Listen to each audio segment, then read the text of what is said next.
And then finally, like a mile down the road, he stopped waiting. He stops in the middle of the road waiting for me, and I catch up, and then he just takes off. And he's going like 70 miles an hour. I cannot keep up with this guy. And I'm like, what does he know? He realizes I'm following him, right? And I don't know where I'm going. Hi, I'm Chad the Quirky Picker. I'm a full-time reseller from Lancaster, Pennsylvania. Hi everyone, I'm Denis the Free King Flipper. I'm a full-time reseller from Cape Cod, Massachusetts. I'm an everything seller, but I love to sell all kinds of electronics and anything unique and vintage. I'm an everything seller as well, but I really enjoy finding and flipping our vintage toys, Sony Walkmans, vintage electronics. Join us each week as we discuss life as a full-time reseller. We will share our experiences, both the good and the not so good. Learn from our expertise and our mistakes. From sourcing to listing to shipping, customer interactions, we will cover it all. This is the Full-Time Flippers Reselling Podcast. Full-Time Flippers Podcast, episode number 1. I am the Quirky Picker, Chad, and with me is Denis the Free King Flipper. How you doing today, Denis? Doing well. How are you doing? Good. How was your week? We're finally recording. Yes, we've run into some technical difficulties the last few times we've tried, but we are doing it. That's right. Yeah, my week was interesting. You know, highs and lows of reselling. Some good pickups, some good finds, and some good sales. And on the other side of things, we had a snowstorm that knocked a tree down, and it's still in my yard. And it's all about time management and what, you know, there's just not enough hours in the day. That's not enough hours in the week either. But was it an entire tree or just a branch? Entire tree. Standing dead, probably 16, 18 inches in circumference, and one good 50-mile-per-hour gust, and it just came right down. Yeah. So missed everything that I didn't want it to hit, which is great. So I kind of lucked out. Right. Yeah, because if the internet goes down, it's like the eBay business kind of goes on standby. It did. We lost power for about 5-6 hours, but I knew the storm was coming, so I had everything packaged the day before, and I take all my pictures the day before. So just sat and let the storm do its thing, and you know, tomorrow's another day. Do you have a fireplace or another source of heat? Yeah. Fireplace, and we did a generator, and then we did the pellet stove. So we were warm. Oh yeah, we're good. Yeah. So, I think if that happens to us, we'll just go to somebody's house that has a fireplace if we have to. How was your week? My week was good. I mean, I have various goals I try to reach each week, and I have not reached that goal yet this year. And we're in the week, this is like the 7th week of the year, but I did okay. I went sourcing this week at a private pick and got some really good stuff. We're on our second snowstorm today of the week. So this one wasn't so bad. When I woke up, there was lots of snow on the ground, but the roads were all clear. So it melted on the roads, and which makes cleanup a lot easier when you don't have to shovel your whole driveway. Just brush off the cars. This week, I am seeing a lot of increases on customers fishing for discounts, wanting to return items because they aren't reading the descriptions or even the titles, and they're mad at me for shipping delays and other things that are out of my control. Yeah. Is that what you're seeing? I'm seeing a lot of right away. They want 50% off, like right away, even though I'm running a coupon at what is it now? 15% off coupon, and on some categories a sale, and then that's another 10% off. So I'm like, I just can't do it on a lot of items. It's you know, that's asking a lot.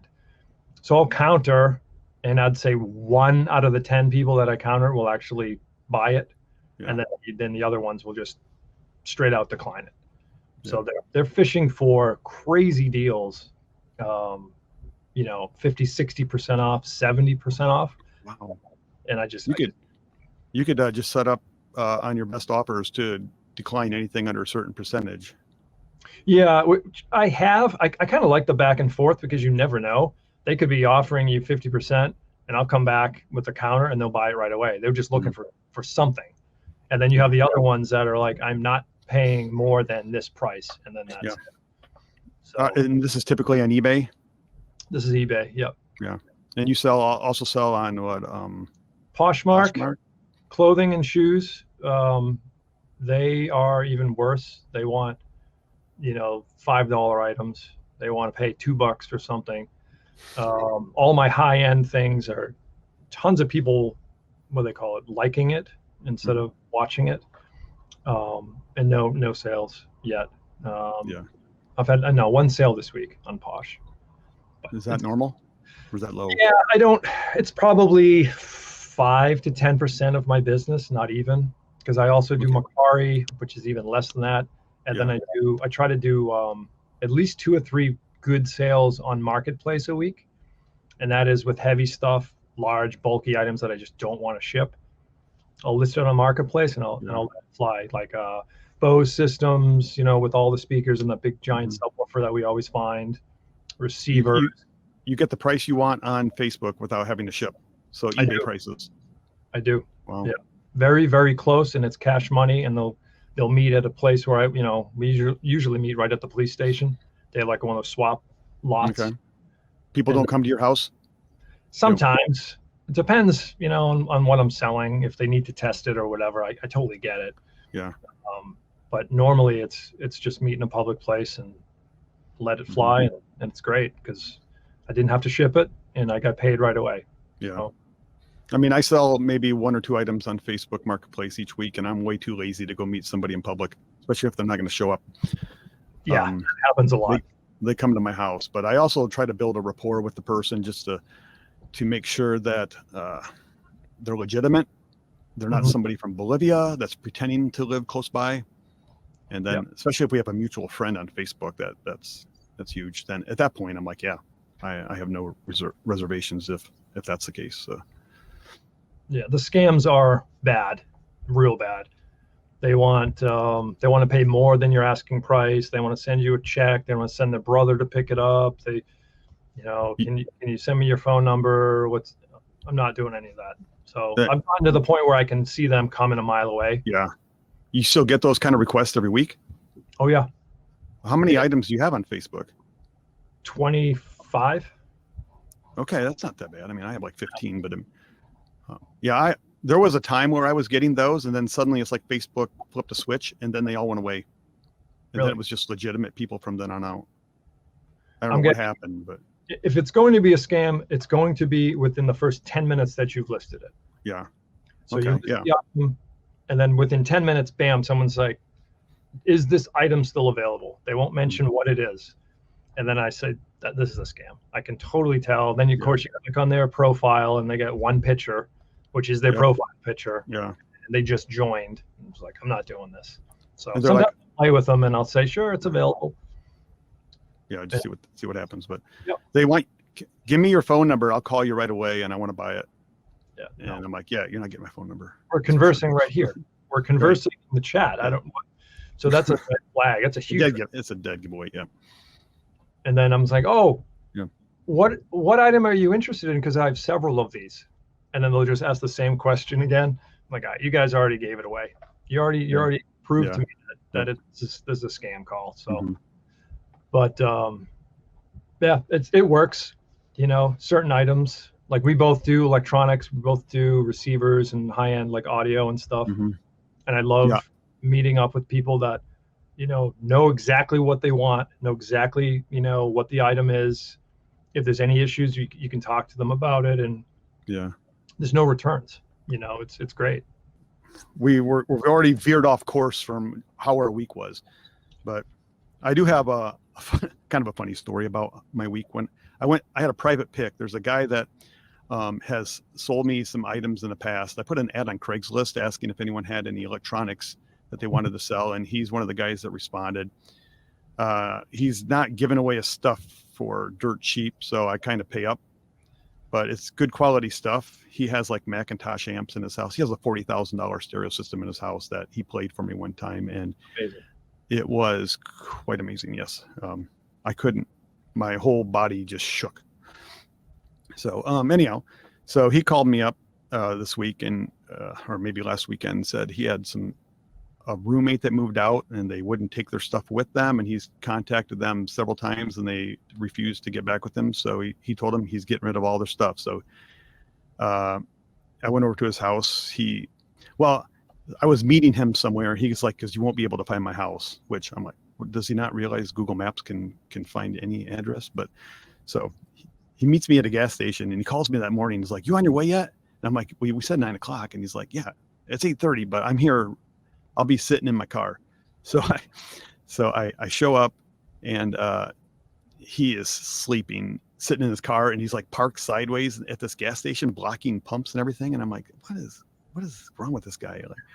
Like, I've often wondered if he's on something, but so I call him up on his phone and he sits up in his car. He looks over at me and he's like, you ready? And I'm like, yeah, I'll follow you. And he's like, you sure? And I'm like, what else am I gonna do? I'm not. Yeah. I mean, if I got in his car, how am I gonna get my stuff? I can't haul anything back. I can't fill my car up. But so I'm like, yeah, I'll follow you. So he's like, okay. And he takes off flying out of the parking lot.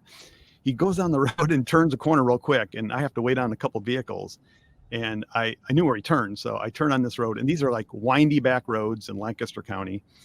You don't go over 40 miles an hour. Yeah. And I'm like, I get on the road and I'm like, he's gone. So I am like going as fast as I can. I'm like 55, 60, 70. Anytime I had a straightaway, I could even go faster. And then finally, like a mile down the road, he stopped waiting. He stops in the middle of the road waiting for me. And I catch up, and then he just takes off. And he's going like 70 miles an hour. I cannot keep up with this guy. And I'm like, does he know what? He realizes I'm following him, right? And I don't know where I'm going. So he goes around. I can see him up ahead, and he turns this corner, and it's like there's salt and sand on the roads because there was a snow a few days earlier, and his car goes sideways in the road. And I'm like, why? This is. I'm like, what? Yeah, he's on something. Like, he doesn't realize how fast he's driving, I think. So I follow him, and we're down in the middle of nowhere, and it's like a dead end road. And I'm like, yeah, what's he gonna do? Take me down here and kill me? But this sounds like, yeah. I wasn't worried because I knew him. But it was, if I had not known him, I would have been more worried than I was. So he lives in the middle of nowhere, and he takes me into his house, and it's just trashed. And I'm like, he never cleaned, I don't think. And anyhow, I go back into this bedroom of where all this stuff is, and there's a Bose system, and a bunch of other clothing everywhere, just stacked in the bed, on the floors, and boxes.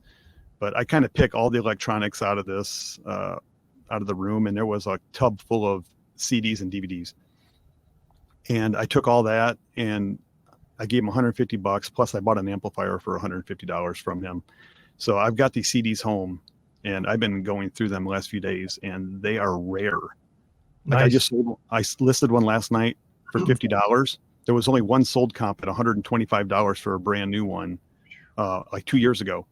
And this one had a little bit of wear on it and some imprints on the CD cover, or it was a digipack, so it's not a jewel case.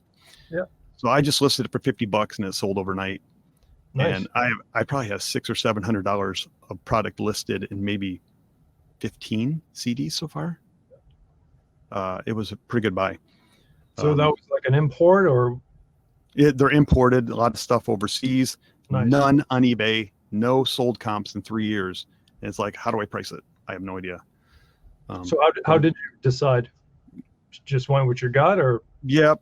I start high, and if it doesn't sell in the first 30 days, drop it down $20. 30 days later, just keep dropping it until somebody makes me an offer. It's only worth what somebody's willing to pay. I turned offers on all my items right now. I'm considering maybe not turning offers on when I first list an item, and then like 30 days later, if I end and sell similar, maybe turning on offers at that point. But I kind of like having offers. I want to sell it quickly. And so if I'm selling something for $25 and I get a $23 offer, yeah, I'm selling it. Sure. So a $10 offer, I'm not selling it, but unless it's a year old or something. But so yeah, that was my story of this guy. I had no idea what I was getting into, but it turned out to be a pretty good pick. I like private picks. That's wild. Yeah. To even get there, I can only imagine what's going through your mind as you're driving, trying to keep up with this guy. And then you finally get there and you're like, I'm going to be killed. He was just driving so fast. Yeah. Then when he went sideways in the road, I'm like, okay, he never even acknowledged it. So like when we got there, he never even said, did you see me go sideways in the road or anything? Nothing. That's just how I drive. Yeah. Wow. So I went back in this room and I came back out in the living room and this guy's sound asleep on the couch of his house.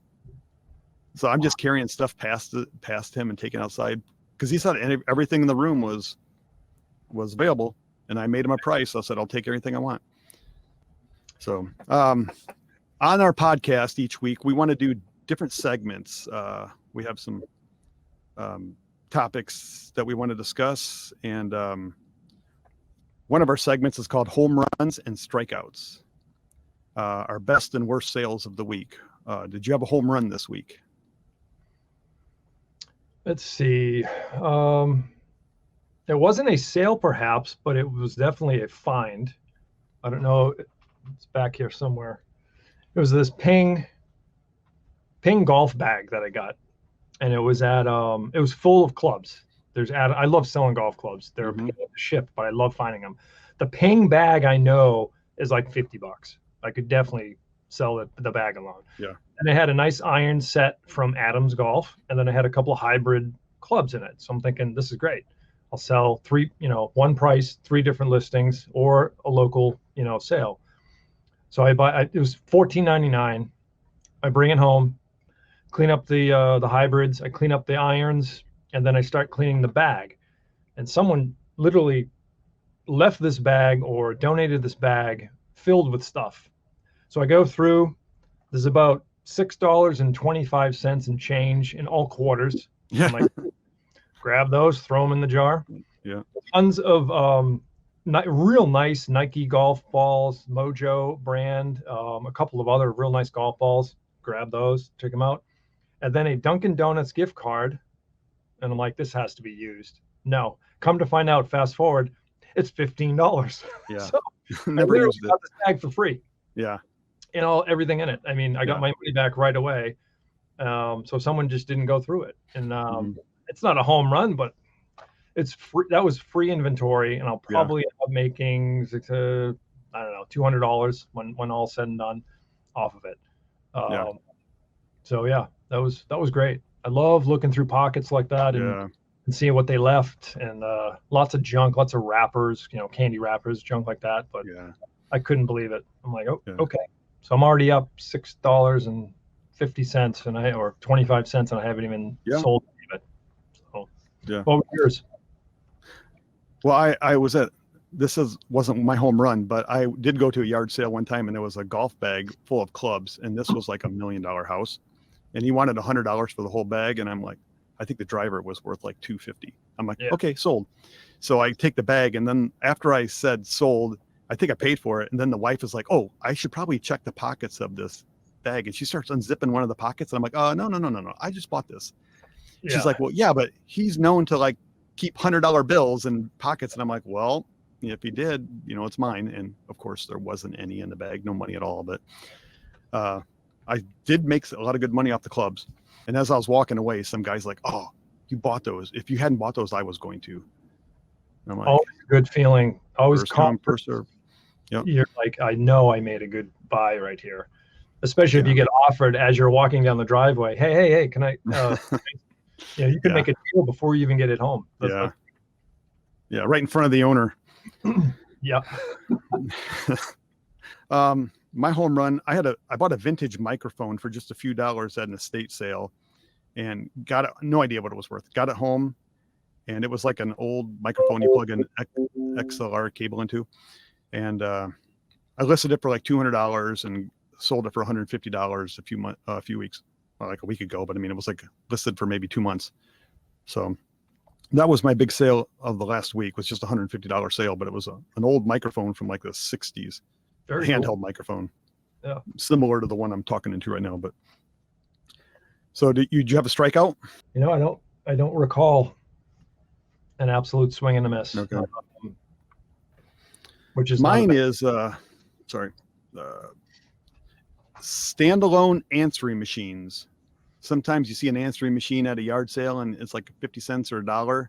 Mhm. And I used to pick them up just because they're electronics, but they sit in my store forever. Like if it's attached to a phone and it's like a digital answering machine, but if it's like those tape micro cassette ones, Exactly what you're saying. or I sold one for $5. Mhm. And I'm like, I just feel like taking the rest out of my store and taking them straight to Goodwill. So that's my strikeouts. Those are the digital ones. You're This saying? what this might have been a digital one, but especially if they're like micro cassettes, just the older standalone, I don't have any luck selling them. Yeah. That I was don't my know who uses strikeout. them anymore. I mean, it's People, for some, I don't know if they're just collecting them or what. Why they would want an answering machine. I don't know. Yeah. But the micro cassettes, on the other hand, people buy them. Yeah. Especially the little recorders. The handheld. Yep. Right. Why? The digital ones are so much easier. And I don't. probably clearer, but anytime I find a micro cassette, like a nice Sony micro cassette player, new or used, whatever, they sell very quickly. $30 to $50 or more, depending on. I sold one in the package sealed for $250. Wow. A micro cassette, a Sony micro cassette recorder, brand new in that big plastic like packaging, and it was Where'd you find that at a Salvation Army. Wow. Yep. And then like 2 feet. I think I have a clip on my Instagram. I'm pretty sure there's a reel on it. Okay. As I'm filming, I'm like, whoa. And then like 2 feet away, there's like a whole stack of the blank media that go with it. I'm like, I think I paid like $9 or $10 for everything. Yeah, So, $250. Wow. Yeah. Yeah. No, I just read an article online today that cassettes are making a big comeback. Okay. There are a couple companies out there that are making like cassette players, like Walkman style cassette players, but they're silent. Like the technology that they run on now, you don't hear them when they run. They're very quiet. So maybe the cassettes, if you see cassettes, rock and roll cassettes especially, but start picking them up because I have some back here. Yeah, I have. Yeah. Classic rock or rap cassettes will sell pretty quick. Everything else is going to just sit here unless you lot them up like I do. But like old gangster rap, old 80s rap, that stuff still goes really well. So yeah, I mean records made their comeback a few years ago. Now they're real collectible. And this article said cassettes are on the same path. So why do you think that is? I have my own theories on it. Tinfoil hat theory on this is all of that stuff is becoming super trendy because the kids that never had it now are very curious about what that is. Yeah. That's why you can sell a Sony Sports Walkman, the big bright yellow Walkman like that. It's gone, especially if it works. The weird headphones that go to it, boom, gone like that. Yep. They never had that technology. They were born into this instant gratification. I can just digitally boom boom boom boom boom versus you have your favorite song on this cassette. You have to rewind it and then play it again and rewind it and play it again. And that's why I think like all the vintage electronics like that kind of cater towards, not kids of the 70s and 80s, kids of like the 90s and the 2000s, the early 2000s. They're curious. Yeah. Or they just want to be different and they want something different. Well, here's an example, like the show Stranger Things. The kids it's the 1980s, in the era of the 80s. So all the technology in the show became super hot on eBay. Yep. I was at an estate sale and I bought a Sony Walkman cassette player and a pair of headphones. I paid $20 for both of them. Now I thought the Walkman, if it worked, it was going to be worth like $250. I got it home and it didn't work at all. I sold it for $125. But the headphones I was just going to throw in. I looked them up on eBay and I'm like, these headphones are selling for $250. And everyone was putting Stranger Things in the title along with the headphones. They were the exact same pair. That's amazing. Sold the headphones for $250 and the Walkman for $125. So you never know. No, you don't. Yeah. All right. We have another segment that we're going to do on a weekly basis or most weeks. It's called Bolos and Nolos. Something to be on the lookout for and something not to be on the lookout for. Do you have a bolo? Coming into the spring, especially here in the Northeast, I collect baseball bats and golf clubs. We spoke about golf clubs, and they might not sell very well over the winter, months and all that. But as soon as that real nice day, 55, 60 degrees comes, all of a sudden all of my stuff gets attention. Yeah. And that's one of the things where I'll list on eBay and on Marketplace. Like most of these clubs might sit on eBay, but then they start gathering attention. So, if you're looking at clubs, just do some research on some really good brands. Your Callaway, Nike, Ping. Adams, TaylorMade. Those are going to sell. And then the bats, I'll do anything baseball or softball, and I'll just start collecting them throughout the year, and then blow them all out in the springtime because all the kids are going to be playing baseball. I don't care if it's a t-ball bat, a youth bat, a softball bat. As long as they're clean, as long as they're fairly recent. You don't want the ones that are so worn you can't even see what it says on them.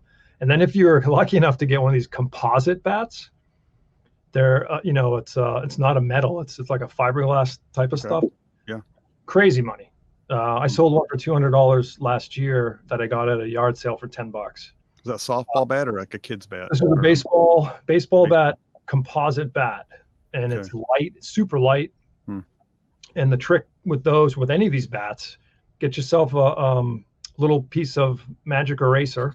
Okay, you wet the magic eraser down, and then it's just it'll start taking off all of the ball marks from when the kids get a hit. It'll wipe it clean. The thing will look brand new. That's your bolo? My bolo, yep. Do you have a Nolo, something not to be on the lookout for this spring? I think recently I picked up a bunch of Corningware.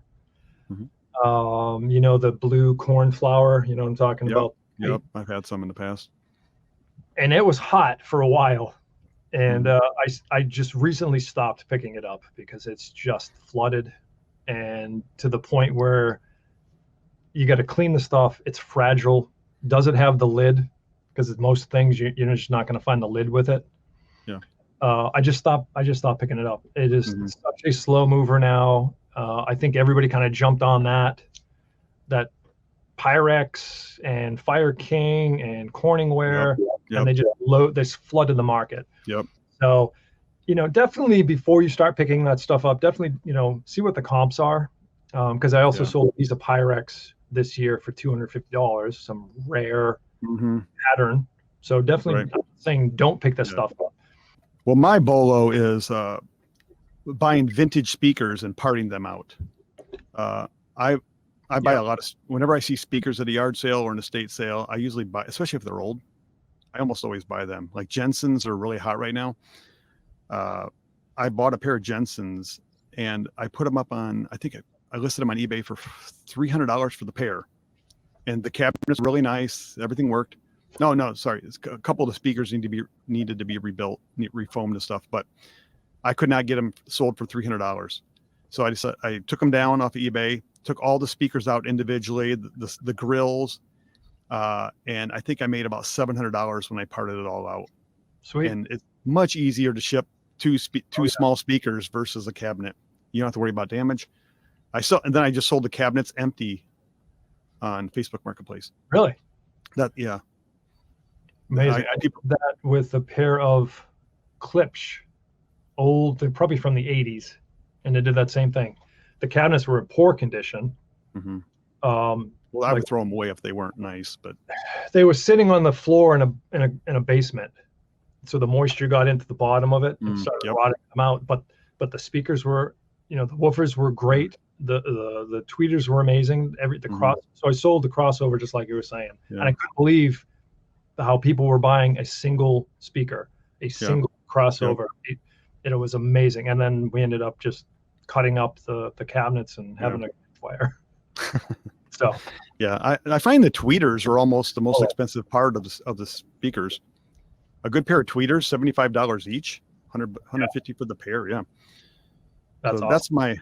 That's be on the lookout for old speakers and part them out. And my NOLO is vintage beer and soda cans and bottles. Most of the old 60s, 70s beer cans are worthless. I bought a huge lot of them for like $6 at an estate sale, and most of them went in the recycle bin.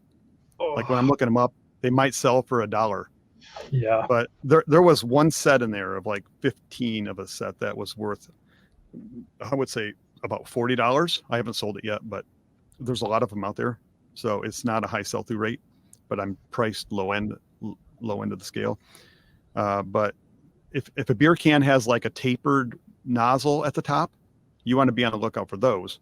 But any regular beer can, even if they didn't pull the tab and they open it from the bottom, I'm not finding much value. I mean, look everything up, because there's always going to be an exception if something's rare and in mint condition. But if they have a little bit of rust on them, some dings, yeah, recycle them. That's my NOLO of the week. Vintage beer cans.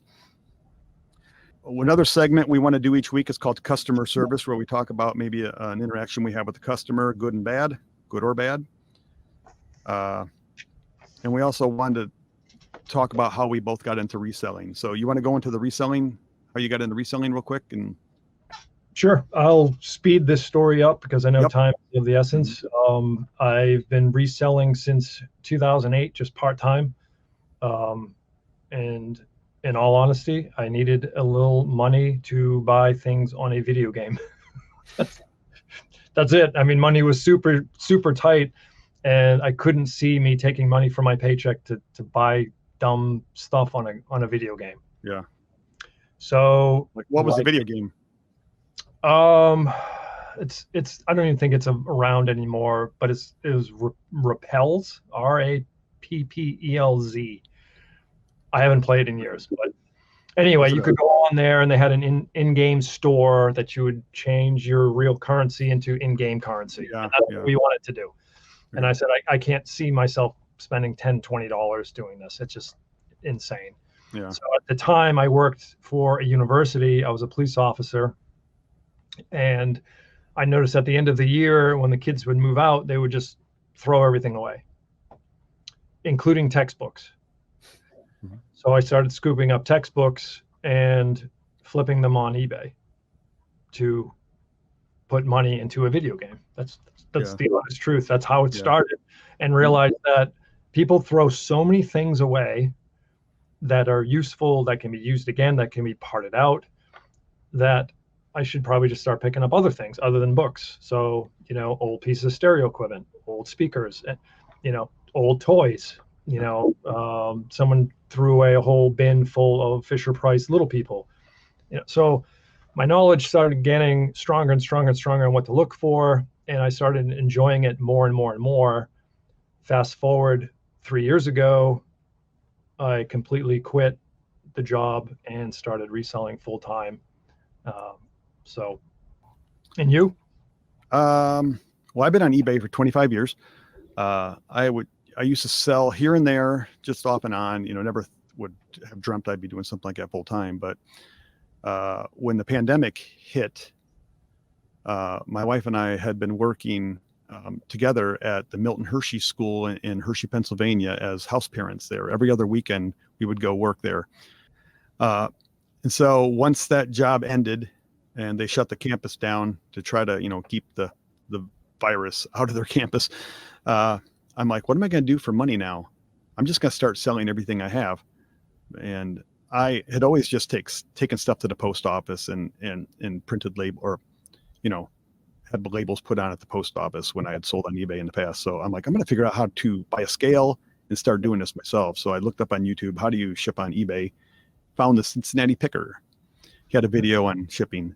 So I started watching Cincinnati Picker's videos, and suddenly I'm like, everything he was showing that he was selling, I'm like, I've seen that at a yard sale.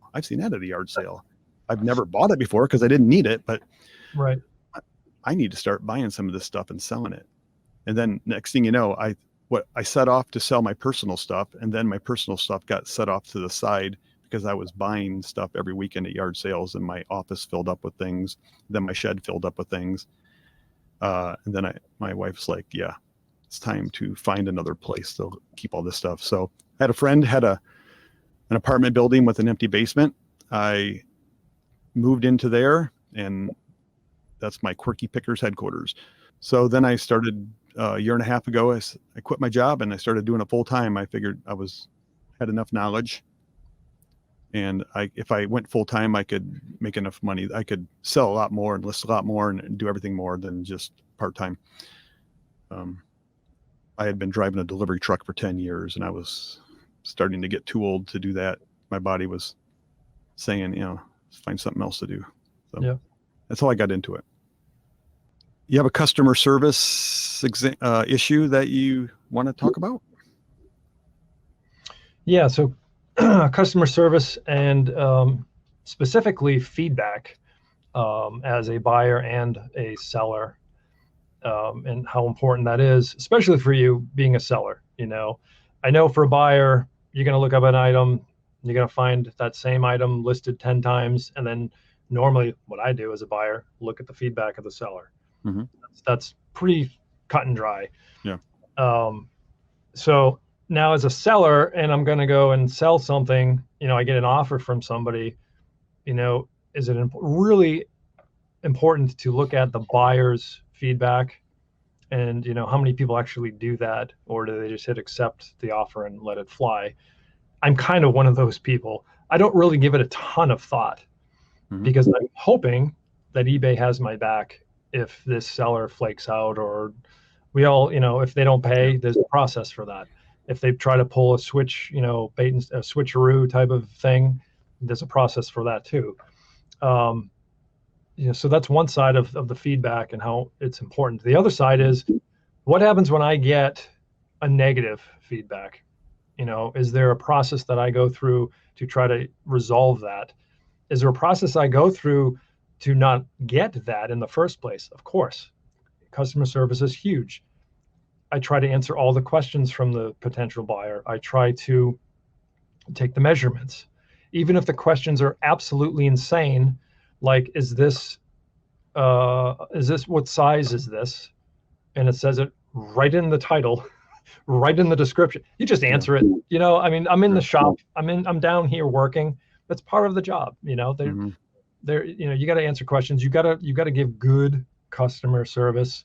They could buy my same item, that I have listed from like probably 10 or 15 or 20 other people.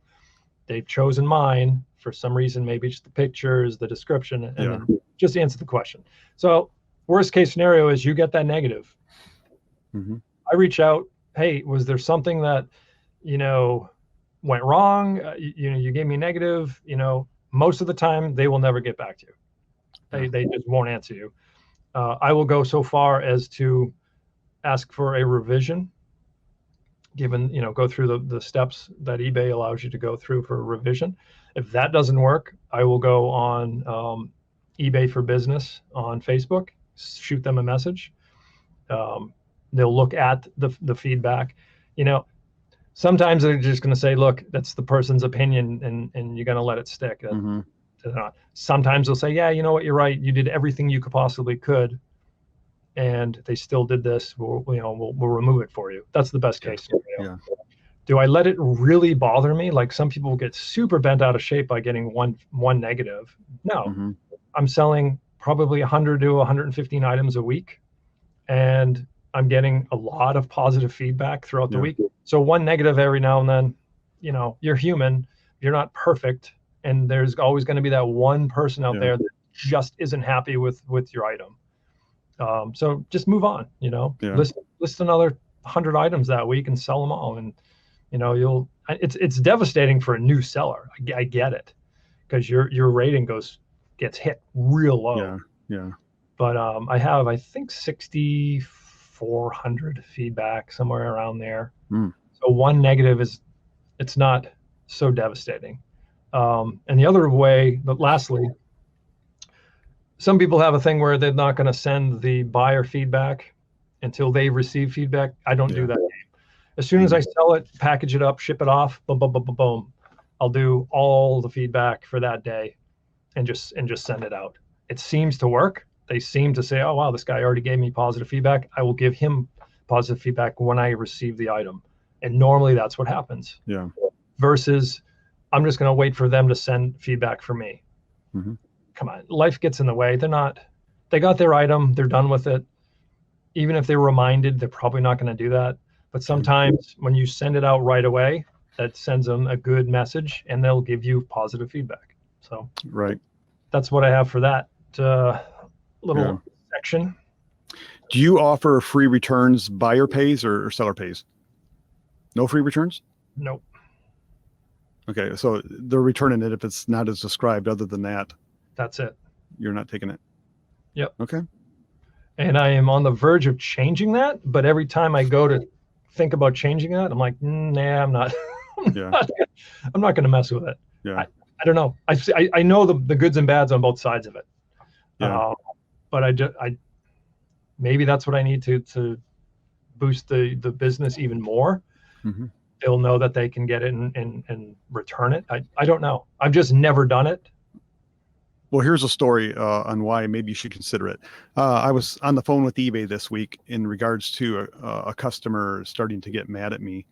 A customer from Turkey purchased an MP3 player for $85 from me and had it shipped to Connecticut, to his cousin's house who lives in Connecticut. And his cousin was going to then send it to Turkey because apparently I don't know, cheaper that way. I didn't ask, whatever. So I shipped the MP3 player, and the next day the guy contacts me and says, my cousin is currently in South America, and he was going to come back, and his visa was denied. And so nobody lives at the address where you just sent it to. Is there any way that you can have a return put on the package? And I'm like, no, I shipped it. It's gone. Yep. And so I said, here's what you do. Tell your cousin to call the post office, see if they can forward his mail to another location. Because I'm like, can anyone just call a post office and say randomly, the mail that goes to this address, can you forward it to another address? Like, do you have to prove you live there or I don't know. I mean, what's the checks and balances? You could put what do they call that? A stop. Yeah. I mean, he could have done that too, but yeah, I don't know if because he lives in another country and he was just if the story's true, currently living here. The guy said he also bought a $250 pair of headphones, and he's like, they're both sitting in the mailbox and I can't get them. Nobody's there to get the mail. And then I said, call the post office, tell them to return the packages to sender, but it never got done. So it could have been a scam. So, he is blaming me for not doing something about it. And I said, there's nothing I can do. I told you exactly what to do. And then he started getting more angry with me. So I called eBay and I said, I want you to just look at what he's telling me. And it was beyond 30 days. So he put in a return request or a cancellation request, and it instantly got denied from eBay. Yeah. And so I just blocked the guy.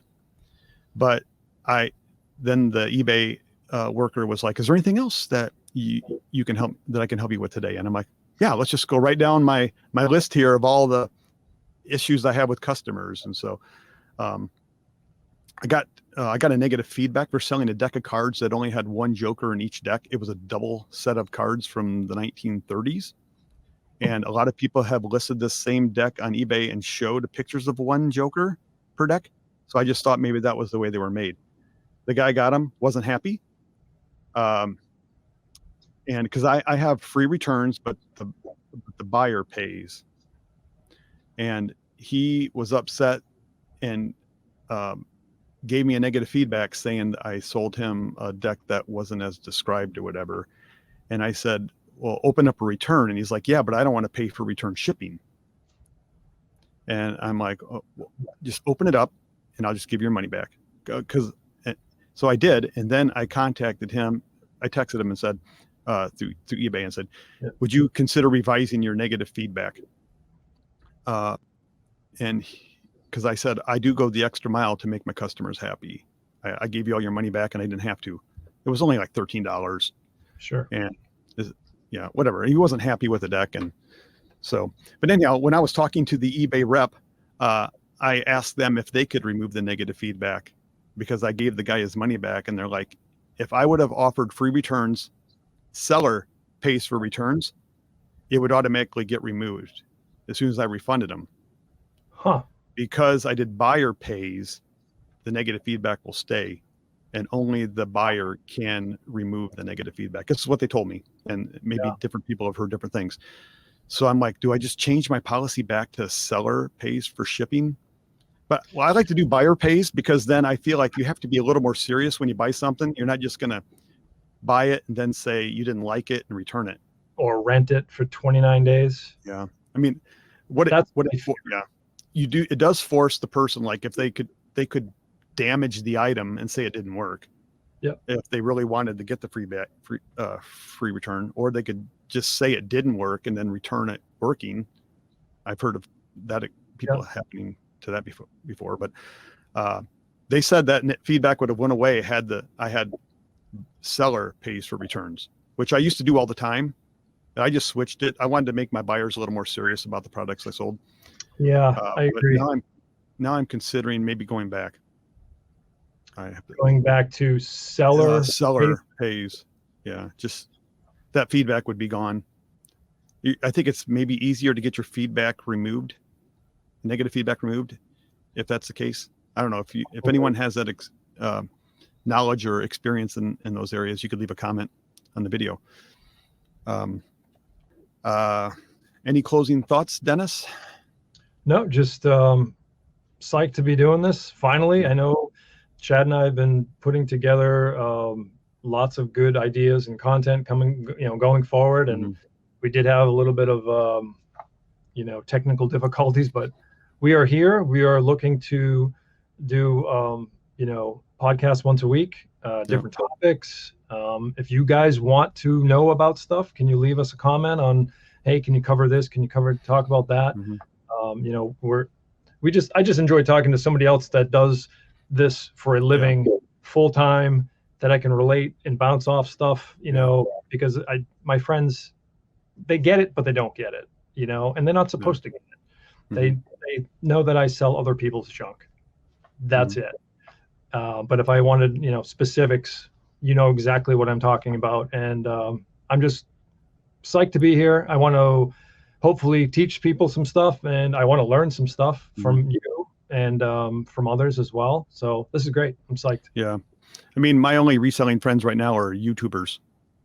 I watch a lot. I listen to lots of YouTube podcasts. I listen to lots of different guys on YouTube. I'm sure as we go in this podcast, we're going to name drop other YouTube sellers. And we just assumed if you're watching this podcast, you either are a full-time reseller or you want to be a full-time reseller. And, we're here to, you can learn from our wins and our losses. We make a lot of mistakes, and I always learn from my mistakes probably more than my successes.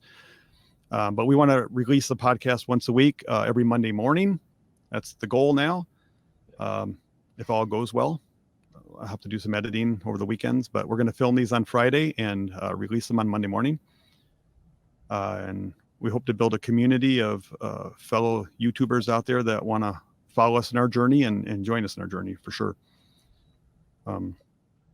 We have lots more we could talk about. I could have went on and on about different things today, but we'll just save it for another episode. So you'll learn about Dennis and I as we go each week. We'll share a little more about ourselves, and looking forward to next week already. Yep. So, all right. Night. Well, that's the end of episode 1 of the Full-Time Flippers podcast. Like and subscribe, and we'll see you next week. See you next week. Bye.